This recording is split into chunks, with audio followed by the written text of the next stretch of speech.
உங்கள் துக்கம் சந்தோஷமாய் மாறும். இயேசு கிறிஸ்துவின் அன்பு இன்று உங்களை சுத்தமாக்க போகிறது.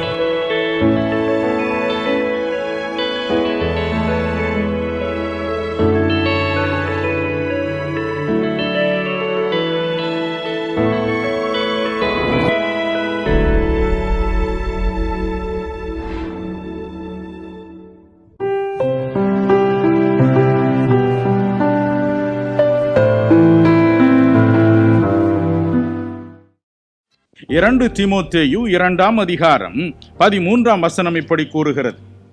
2 தீமோத்தேயு 2:13. நாம் உண்மையில்லாதவர்களாயிருந்தாலும் அவர் உண்மையுள்ளவராயிருக்கிறார். அவர் தம்மைத்தாம் மறுதலிக்க மாட்டார். நாம் உண்மையில்லாதவர்களாய் இருந்தாலும் பரவாயில்லை, அவர் உண்மையுள்ளவராய் இருக்கிறார். அதாவது தேவன் உண்மையுள்ளவராய் இருக்கிறார். அவர் தம்மை தாம் மறுதலிக்க மாட்டார். தம்மை தாம் மறுதலிக்க மாட்டார். பல வருடங்களுக்கு முன்பு என்னுடைய மகன் சிறுவனாய் இருந்த பொழுது ஒரு ஓய்வு நாள் பாடசாலையின் அனிவர்சரி, ஒரு வருட நிரம்பு விழாவிற்கு போயிருந்தார். அப்பொழுது அந்த விழாவை சிறப்பு பேச்சாளராக நின்று நடத்தி கொண்டிருந்தவர் நடுவிலே ஒரு விடுகதையை சொன்னார், வேதாகம விடுகதை. அவர் சொன்னார், மனதில் அவர் நினைத்து கொண்டது, இந்த பயல்களுக்கு எங்க இந்த பதில் சொல் தெரிய போகுது என்று. அவர் வேண்டுமென்றே கடினமான ஒரு வேத பகுதியை எடுத்து அதிலே ஒரு விடுகதையை போட்டார். அதோடு சும்மா இருந்திருக்கலாம். இந்த விடுகதையின் பதிலை கரெக்டாக கூறும் மாணவனுக்கு இவ்வளவு ரூபாய் கொடுப்பேன் என்று சொல்லிவிட்டார். என்னுடைய மகன் பால் திடீர் என்று எழுந்தான். சரியான விடையை சொன்னான். அதோடு நிற்கவில்லை, நேரு முன்னால போய் நின்று சல்யூட் அடிச்சு கையை காமிச்சான். ரூபாய் எங்க சாருன்னா அவரு தூக்கி வாரி போட்டுச்சு. அவர் இதை எதிர்பார்க்கவே இல்லை. மனிதர்கள் அப்படித்தான். அநேக காரியங்களை நாம் வாக்கு கொடுக்கிறோம், ஆனால் நிறைவேற்றுவதில் அடிக்கடி தடுமாறி போகிறோம். ஆனால் தேவன் சொல்கிறார், நான் சொன்னால் சொன்னதை. இந்திய நாட்டின் ஜனாதிபதியாகி விளங்கிய, உலகம் பாராட்டும் தத்துவ ஞானியாக விளங்கிய சரவப்பள்ளி டாக்டர் ராதாகிருஷ்ணன் அவர்கள் ஒருமுறை இப்படி சொன்னார், மேன் இஸ் பேசிக்கலி டிஸ்ஆனஸ்ட். மனிதன் பிறவியில் இயற்கையிலேயே உண்மையற்றவனாயிருக்கிறான். அதுதான் நம்முடைய நிலைமை. ஆகவே நாம் இறைவனை வழிபடும் பொழுதும் பாருங்கள், அல்லது பிரார்த்தனையில் ஈடுபடும் பொழுதும் பாருங்கள், பல காரியங்களை கேட்கும் பொழுதும் பாருங்கள், நாம் உண்மையற்றவர்களாகவே இருக்கிறோம். ஒரு தடவை ஒரு மனிதர் என்னை பார்க்க வந்தார். அவர் சொன்னார், எனக்கு இவ்வளவு பெரிய கடை இருக்குங்க, இவ்வளவு சொத்து இருக்குங்க, எல்லாம் சொன்னார். சொல்லிவிட்டு ஒரு பண முடிப்பை கொண்டு வந்து கொடுத்தார். இந்த பண முடிப்பை தூக்கி பார்த்தா எப்படியும் அதில் 1 லட்சம் ரூபாய் இருக்கிற மாதிரி இந்த அவ்வளவு கணம் என்னால் தூக்கவே முடியல. அவர் சொன்னார், இது உங்களுக்கு ஆரம்பமாக நான் உங்களுக்கு ஊழியத்திற்குன்னு கொண்டு வந்திருக்கிறேன் பாருங்க, இதை நீங்கள் வச்சுக்கங்க. ஆனால் ஐயா ஒரு ஜெபம் எனக்கு பண்ணணும். என்ன ஜெபம்னு? ஒரு ராஸ்கல் 7000 ரூபாய்க்கு ஜாமான் வாங்கிட்டு தரவே மாட்டேங்கிறான் பாருங்க. அதனால நானும் உங்களுக்கு 7 என்ற நம்பர் அடங்கிய ஒரு பெரும் தொகையை கொண்டாந்து கொடுத்துருக்கேன். நீங்க ஜெபம் பண்ண அந்த 7000 ரூபாய் வந்துடும் என்று சொன்ன. ஒவ்வொருவரும் ஒவ்வொரு காரியத்திற்காக என்னை பார்க்க வருவார்கள். ஒரு நாள் காலையில் இப்பொழுதுல பல வருஷத்திற்கு முன்னே காலையில் எழுந்து பல்லு விளக்கி கொண்டு வெளியே காம்பவுண்டில் நின்று கொண்டு இருந்தேன். ஒரு ஆள் ஓட்டமா ஓடியாந்தாரு. இதுதானே துரசாமி வாத்தியார் வீடு? எங்க அப்பா பேரு துரசாமி. ஆமாம்மா, அவர் வீடு தான் சொன்னேன். அவர் மகன் யாருங்க அப்படின்னு கேட்டார். நான் தான் அவங்க மகன் சொன்னேன். இல்லை, ஒரு விஷயத்துக்காக வந்தேன் உங்ககிட்ட. என்னென்ன? எங்கள் வீட்டில் பூட்டு ஒன்று காணாமல் போயிடுச்சு. உங்ககிட்ட போனால் கரெக்டாக சொல்லுவீங்கன்னு சொன்னாங்க. நல்ல பூட்டு சாமி, காட்ரேஜ் போட்டு தூக்கிட்டு போயிட்டானே படுவாவி. நீங்கள் சொன்னீங்கன்னா இப்போ போய் நான் பிடிச்சிட்டு வந்துடுவேன் அந்த பயலை. நான் பல்லெல்லாம் அப்புறம் விளக்கிக்கலான்னு ஒரே ஓட்டமாக வீடுக்குள்ள ஓடி போயிட்டேன். மனிதனுடைய எண்ணம் எல்லாம் பணம், அவ்வளவுதான். சரின்னு எல்லாத்துக்கும் ஜெபம் பண்றது என்ற பழக்கம். இயேசு சொன்னார், இலவசமாய் பெற்றீர்கள், இலவசமாய் கொடுங்க. இயேசு சொன்னார், என்னத்தை வேணாலும் நீங்க கேளுங்கப்பான்னு சொல்லியிருக்காரு. நம்ம அப்பா தானே அவரு. நம்ம அப்பாட்ட கேட்கறது இல்லையா? இந்த ஷூ வாங்கி கொடுத்தாதான் நான் பள்ளிக்கூடம் போவேன், இல்லைன்னா போக மாட்டேன் சொல்றோம்ல. நம்ம அப்பா மாதிரில என்ன நம்மளை கொன்னா போட்டுட்டாங்க? அது மாதிரி தான் இயேசுநாதரும். என்ன வேணாலும் கேட்கலாம் அவர்கிட்ட. நான் சொன்னேன், ஆண்டவரே, இந்த மனிதர் 7,000 ரூபாய் கடன் கொடுத்துருக்காரு, உமக்கும் ஒரு பெரிய தொகையை கொண்டாந்துருக்காரு, இப்போ இந்த பணம் முடிச்சல, இதை வாங்கிக்கிடும், அவருக்கு இந்த 7,000 ரூபாய் வாங்கி கொடுத்துருன்னு சொல்லி ஜெபம் பண்ணி அனுப்பிட்டேன். இயேசுலைக்கிற ஆஃபீஸில் கூட இருக்கிறவங்க எல்லாம் ரொம்ப ஒரே பரவசம். இதை வச்சே நம்ம ஊழியத்து இந்த வருஷம் நடத்தி விடலாம் பிரதர். தூக்கிட்டு போய் எண்ணி பார்த்தாங்க, ஒரு பெரும் தொகை இருந்தது. எவ்வளோ இருந்தது தெரியுமா? ஹார்ட் வீக்காக இருக்கலாம், தயவுசெய்து பிடிச்சிங்க நெஞ்சு. 7 ரூபாய் இருந்தது. அதில் 1 பைசா 2 பைசா. அதான் மனிதனுடைய இயல்பு. நாம் உண்மையற்றவர்கள், நாம் பொய்யர்கள், நாம் மறுதலிக்கிறவர்கள். ஆனால் நம் பரம தந்தையோ தம்மை தாம் மறுதலிக்க மாட்டார். அவர் உண்மையுள்ளவராய் இருக்கிறார். ஐயா, எதிலெல்லாம் அவர் உண்மையுள்ளவராய் இருக்கிறார். நம்மை அழைத்த அழைப்பில் அவர் உண்மையுள்ளவராய் இருக்கிறார். எதற்கு அவர் நம்மை கூப்பிடுகிறார்? இயேசு அழைக்கிறார். எதற்காக? வேதம் சொல்லுகிறது 1 கொரிந்தியர் 1:9 தம்முடைய குமாரனாகிய இயேசு கிறிஸ்துவோடு ஐக்கியமாய் இருப்பதற்கு நம்மை அழைக்கிறவர் உண்மையுள்ளவர். சில சமயங்களில் தவிக்கிறோம். நேற்று காலையில் ஏறக்குறைய 5000 பேருக்கு தனித்தனியாக பிரார்த்தனை செய்தேன். அவர்கள் இந்த இயேசு அழைக்கிறார் ஊழியத்தில் மாதம் 5 ரூபாய், 10 ரூபாய், 2 ரூபாய் என்று அனுப்பி என் கைகளை தாங்குகிறவர்கள். இவர்களை வைத்துதான் நான் இத்தனை காரியங்களை செய்து வருகிறேன். கல்லூரியை கட்டி வருகிறேன், வானொலியில் கிறிஸ்துவின் சத்தியத்தை அறிவிக்கிறேன், இன்னும் பல விதங்களில் 12 விதங்களில் அறிவித்து வருகிறேன். ஆகவே நேற்று அவர்களோடு பல மணி நேரங்களை செலவழித்தேன். 11:45 இருந்து 2:45 வரை 3 மணி நேரம் ஒவ்வொருவருக்காக தனியே பிரார்த்தனை செய்தேன். சில அன்பு சகோதரிகள் வந்தார்கள். அவர்கள் என்னை பார்த்ததும் அழ ஆரம்பித்தார்கள். ஐயா, புருஷன் இறந்துட்டாரு, 4 பிள்ளைய விட்டுட்டு போயிட்டாரு, நான் என்ன செய்வேன், என்ன செய்வேன்? இளம் பெண் ஒருத்தி சொன்னாள், ஐயா, கல்யாணம் ஆகி சில நாட்களுக்குள்ள என் புருஷனை கைவிட்டு போய்விட்டார், எப்படியாவது என்னோடு சேர்ந்திருக்க உதவி செய்யுங்க, ஜெபம் பண்ணுங்க. நம்ம ஒவ்வொருவருக்கும் ஒரு நண்பன் தேவையா இருக்கிறது. நம்ம ஒவ்வொருவருக்கும் நமக்கு எல்லா சூழ்நிலையிலும் உதவி செய்யக்கூடிய ஒருவர் அவசியமா இருக்கிறது. ஆகவேதான் தேவன் சொன்னார், நீ தனியா அவஸ்தைப்படாதப்பா, நீ வா, என் குமாரனாகிய இயேசுவை எப்போதும் கூட இருக்கும்படி நான் ஐக்கியமா வச்சுட்டு போறேன் என்று சொல்கிறார். இயேசுநாதரும் என்ன சொன்னார் பாருங்க, மத்தேயு 28:20 உலகத்தின் முடிவு பரியந்தம் சகல நாட்களிலும் நான் உங்களுடனே கூட இருக்கிறேன். எங்க அப்பா சொல்லிட்டு போயிட்டாரு, நான் உங்களோட இருக்கணும், உங்களோடு உலாவிக்கொண்டு இருக்கணும்.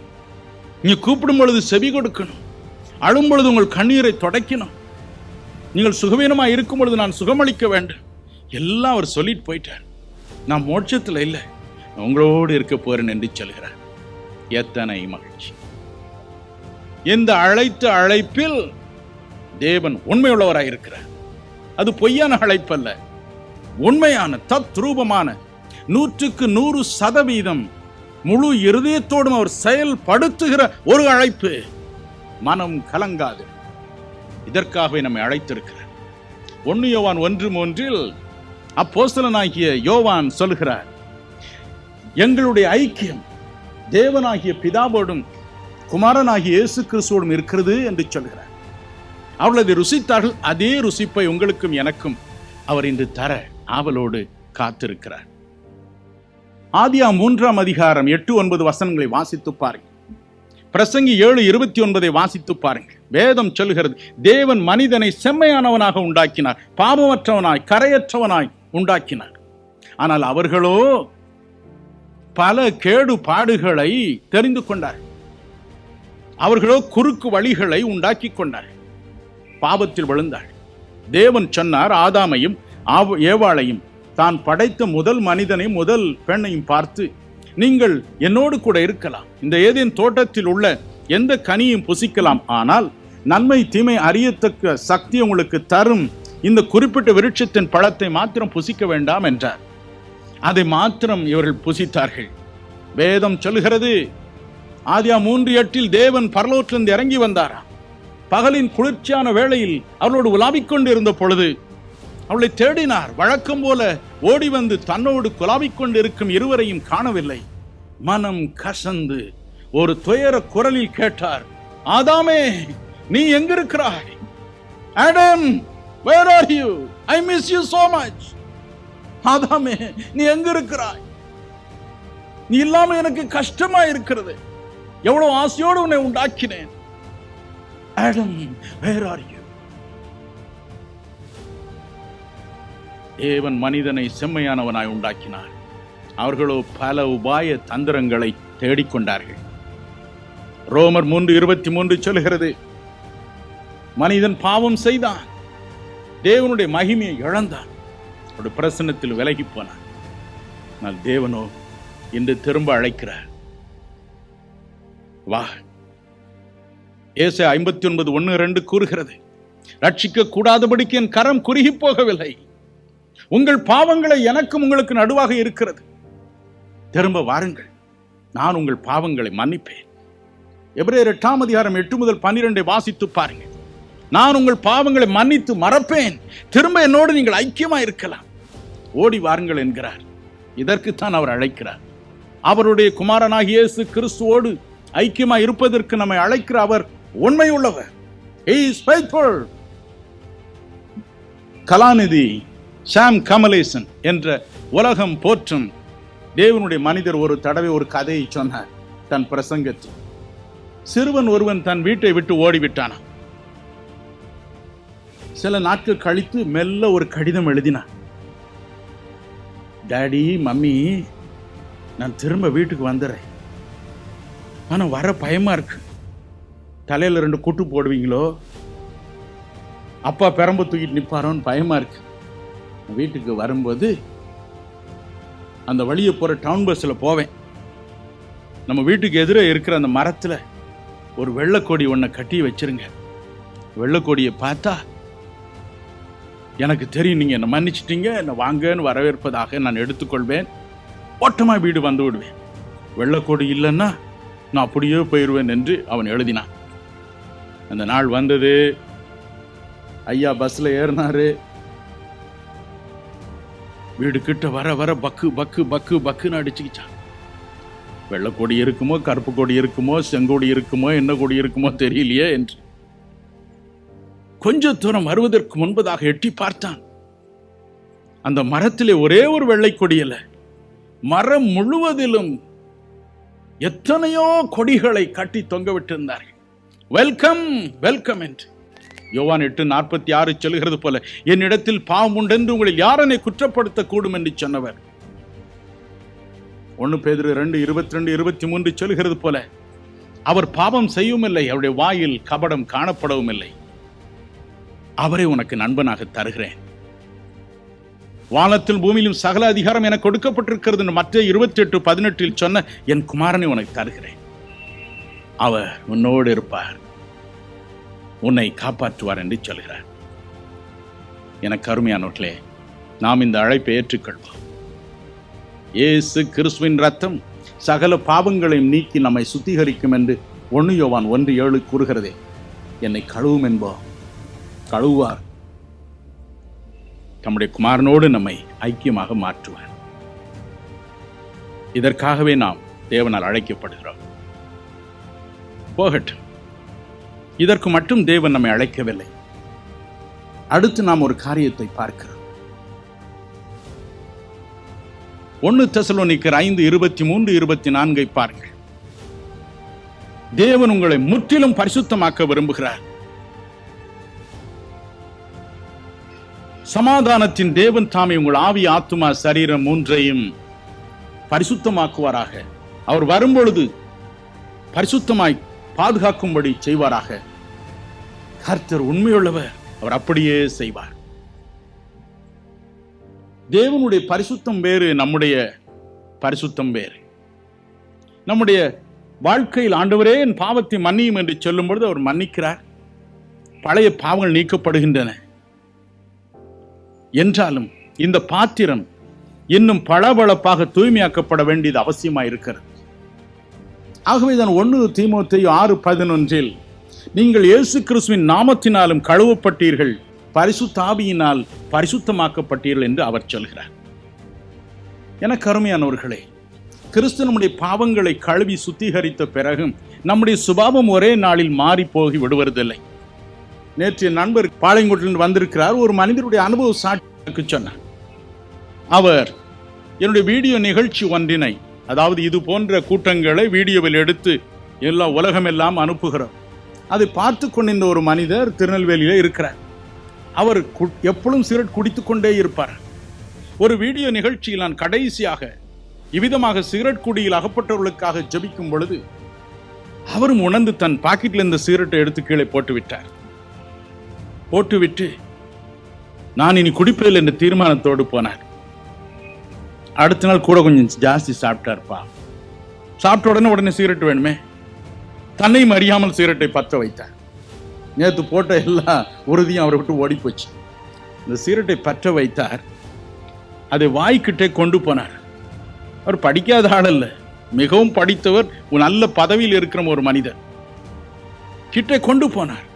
திடீரென்று வானத்தில் இருந்து ஒரு சிலுவை இறங்கி வந்தது. அவருக்கும் அந்த கைக்கும் நடுவாக குறுக்கே நின்றது. சிகரெட்டை உள்ளே அவரால் எடுத்து போக முடியவில்லை. திடுக்கிட்டார். அப்பொழுதுதான் தான் கொடுத்த வாக்குறுதி நினைவுக்கு வந்தது. சிகரெட்டை தூக்கி எறிந்தார். இன்று தூய்மையை வாழ்வது மட்டுமல்ல, இன்று அருள்நாதருடைய பாவத்தை நீக்கும் வல்லமைக்கு மகத்துவமான சாட்சியாக திருநெல்வேலி மாவட்டத்தில் விளங்கி வருகிறார். இயேசு கிறிஸ்து செய்யும் காரியங்கள் அற்புதமானவைகள், ஆச்சரியமானவைகள். They are not something, sir, which is done in a hanky-panky way. No! Every miracle the Lord Jesus Christ would perform, He would perform before the eyes of millions of people. He doesn't need an advocate. I need not all the time advocate the cause of Jesus Christ. No! He is a miracle worker. He knows how to defend himself. He knows his job. நடந்த ஒரு காரியம். காரணம் என்ன? அவர் வரும் வரைக்கும் இந்த உலகில் பாவமற்றவர்களாக நம்மை காப்பது அவர் கடமை அல்லவா? அதற்குத்தான் அழைத்திருக்கிறார். உங்களை அழைத்தவர் உண்மையுள்ளவர், அவர் அப்படியே செய்வார். பல வருடங்களுக்கு முன்பு ஒருவருடைய உடலில் கேன்சர் நோய் வந்தது. ஆபரேஷன் செய்தார்கள், சுகமடைந்தார். ஆனால் சில நாட்களுக்கு பிறகு மறுபடியும் அந்த அறிகுறி லேசாக தோன்றியது. வைத்தியர்கள் என்ன செய்தார்கள் தெரியுமா? ஒரு ரேடியம் பிளேட் ஒன்றை எடுத்து அந்த இடத்திலே வைத்து தைத்து விட்டார்கள். அவள் சொன்னார்கள், ஒருவேளை இந்த பழைய கிருமிகள் அங்கே இங்கே தலை காட்டினால் இந்த ரேடியம் பிளேட்டில் இருந்து வருகிற சக்தி அதை கொன்றுபடும். ஆகவே அவர்கள் என்றும் நிலைத்திருப்பார்கள், சுகத்தோடு நிலைத்திருப்பார்கள் என்று சொன்னார்கள். நம்முடைய அருள்நாதரும் அப்படித்தான். இயேசு கிறிஸ்து தன் ரத்தத்தினால் நம்மை கழுவுகிறார். பழைய பாவத்தெல்லாம் நீக்கிட்டேன், இப்ப அவனுக்கு புதுசா இனி சோதனை வரும்பொழுது அவன் என்ன செய்வான்?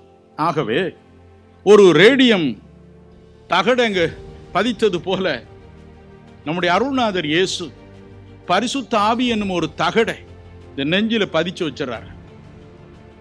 ஆகவேதான் அவர் சொன்னார், அப்போஸ்தலர் 1:8 பரிசுத்த ஆவி வரும்பொழுது நீங்கள் பலனடைவீர்கள், நீங்கள் பலனடைவீர்கள்.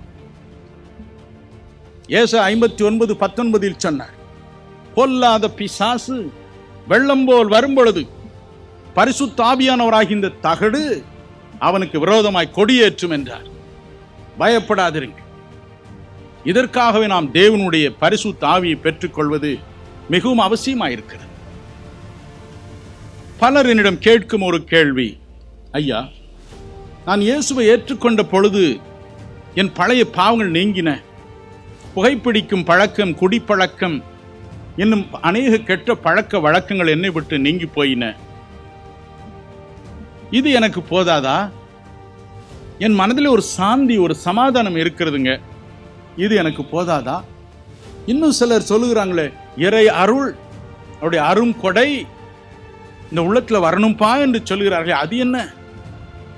அதுல பெரிய சந்தோஷம் உண்டாகும் என்று சொல்லுகிறார்களே, அது என்ன? இந்த சந்தோஷத்திற்கும் அதற்கும் என்ன வேறுபாடு என்று கேட்கிறார். நான் அதை சற்று உங்களுக்கு விளக்கி கடந்து போகட்டும். ஒரு மனிதன் அருள்நாதரிடம் வருகிறான். தன் பாவங்களுக்காய் மனஸ்தாபப்படுகிறான். நேற்று இரவு அநேக சகோதர சகோதரிகள், கிறிஸ்துவை பற்றி முற்றிலும் தெரியாத சகோதர சகோதரிகள் நேற்று இரவு பகிரங்கமாய் சொன்னார்கள், நான் வேடிக்கை பார்க்க வந்தேன், ஆனால் இயேசுவை முகமுகமாய் பார்த்தேன், அவரின் பாவங்களை மன்னித்தேன் என்றார், ஒரே சந்தோஷமாய் இருக்கிறது, நான் இப்படி பார்த்தேன், தோற்றம் என்னது என்று சொன்னார். அவர் உயிரோடு இருக்கிறார். வேதம் சொல்லுகிறது 1 யோவான் 1:7, இயேசு கிறிஸ்துவின் ரத்தம் சகல பாவங்களை நீக்கி நம்மை சுத்திகரிக்கிறது. It removes something, removes a stain. வாழ்க்கையில் ஒரு கரையை அகற்றுகிறது. ஒரு பெரிய ரிலீஃப். அப்பா, ஒரு மனிதருடைய வயிற்றில் இருந்த கேன்சர் நோய் வெட்டி எடுத்தார்கள். பெரிய உள்ளே வளர்ந்த கட்டி. அவருக்கு நினைவு வந்த பிறகு அவர் சிரித்தார். ஆபரேஷன் முடிஞ்சிருச்சான்னு கேட்டார். முடிஞ்சிருச்சு. வயிற்றை பார்த்தார். இப்படி இருந்த வயிறு அப்படி அமுங்கி போயிருந்தது. அவர் சொன்னார், என்ன ரிலீஃப், எனக்கு என்ன ரிலீஃப் என்று சொன்னார். அதுபோல பிரியமானவர்களே, இயேசு நம் அண்டை வந்து நம்முடைய பாவத்தை, அந்த அக்கிரமத்தை, அந்த பாரச்சுமை எடுக்கிறார். அதிலே யூ கெட் a relief. ஆனால் அதே சமயத்தில் பரிசுத்த ஆவி என்பது உனக்கு உள்ளே வருகிற ஒரு காரியம். இது ஒன்று எடுக்கப்படுகிறது. ஒரு மனிதன் தன் பாவ பாரத்தில் விடுதலை பெறும் பொழுது ஒரு பெரிய ரிலீஃப் அடையும், ஒரு பெரிய சாந்தி. அப்பா, பாரம் ஒழிஞ்சது.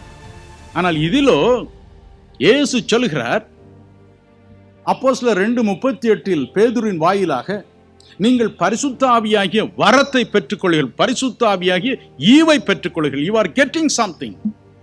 இங்கே பாவம் அகலுகிற ஒரு பாவ பாரம் உணர்கிற ஒரு உணர்ச்சி.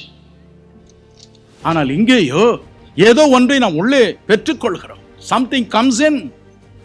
ஏதோ ஒன்று உள்ளே வருகிறது. ஒரு ஈவை கர்த்தர் கொடுக்கிறார். மத்தேயு 7:11 சொன்னார், பொல்லாதவர்களாய் நீங்கள் உங்கள் பிள்ளைகளுக்கு நல்ல ஈவை கொடுக்க அறிந்திருக்கும் பொழுது பரம பிதாவானவர் தம்மிடத்தில் வேண்டிக் கொள்கிறவர்களுக்கு நன்மையானவைகளை, நல்ல ஈவுகளை கொடுப்பது எவ்வளவு நிச்சயம். ஒரு நல்ல ஈவை கொடுக்கிறார். ஒரு ரேடியம் தகடை உள்ளே பதிக்கிறது போல அங்கு பதித்து வைக்கிறார். பரிசுத்தாவின் நிறைவு என்று சொல்லும் பொழுது ஏதோ ஒரு காரியத்தை பெற்றுக்கொள்கிறோம். பாவம் மன்னிப்பு என்று சொல்லும் பொழுது ஒரு காரியத்தை இழக்கிறோம்.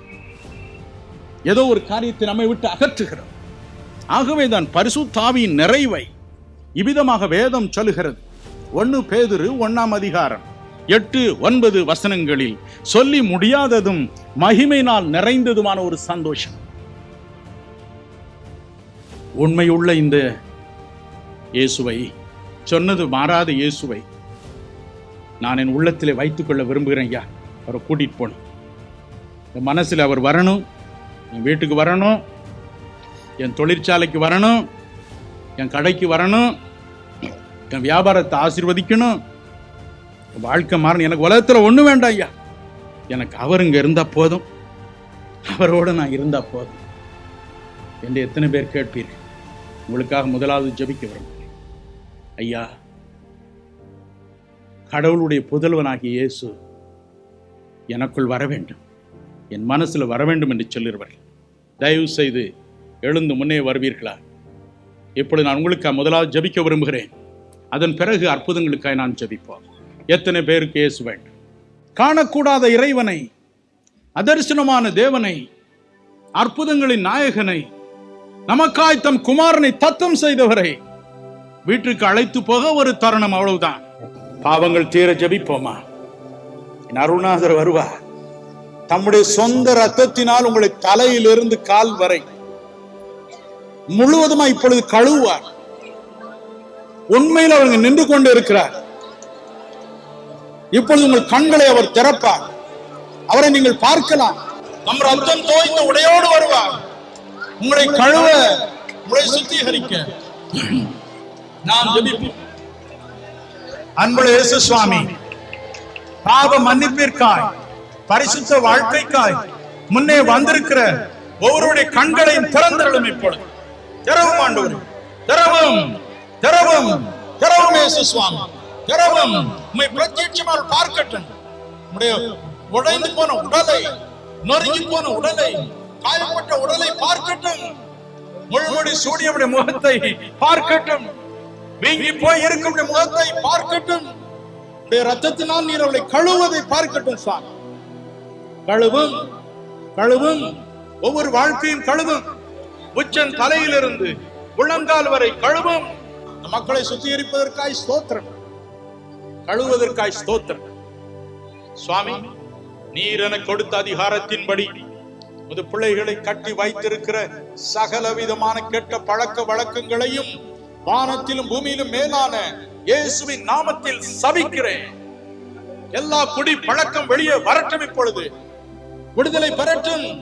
இருக்கிறவர்கள் மாத்திரம் அல்ல சுவாமி, இந்த மக்களுடைய குடும்பத்தை சேர்ந்தவர்கள் வீட்டில் அப்படி இருப்பார்களானால் அவள் மீது கை இப்பொழுது இறங்கட்டும் என்று கட்டளை கொடுக்கிறேன். வல்லமை இறங்கட்டும். அந்த குடி வெறி இறங்கட்டும். குடி போதை மாறட்டும். கெட்ட பழக்க வழக்கங்கள் மாறட்டும். நசரேனா இயேசுவின் நாமத்தில் நரகத்துக்கு போகட்டும் என்று கட்டளை கொடுக்கிறேன். ஒவ்வொருவரையும் விடுதலை செய்யும். விடுதலை செய்வதற்காக நன்றி. நன்றி இயேசு சுவாமி. பிசாசின் கிரியைகளை அழிக்கும்படிக்கு தேவகுமாரன் வெளிப்பட்டார். பாவம், இச்சை, சோதனை, தீமை இவளால் கட்டி வைக்கப்பட்டிருக்கிற ஒவ்வொருவரையும் இன்று இரவு இயேசு கிறிஸ்துவின் நாமத்தில் பிதாவே நான் விடுதலை செய்கிறேன். ஒவ்வொருவரை விடுதலையாக்கும் வாழ்க்கை தூய்மையடையட்டும் சுவாமி. நன்றி அப்பா, நன்றி.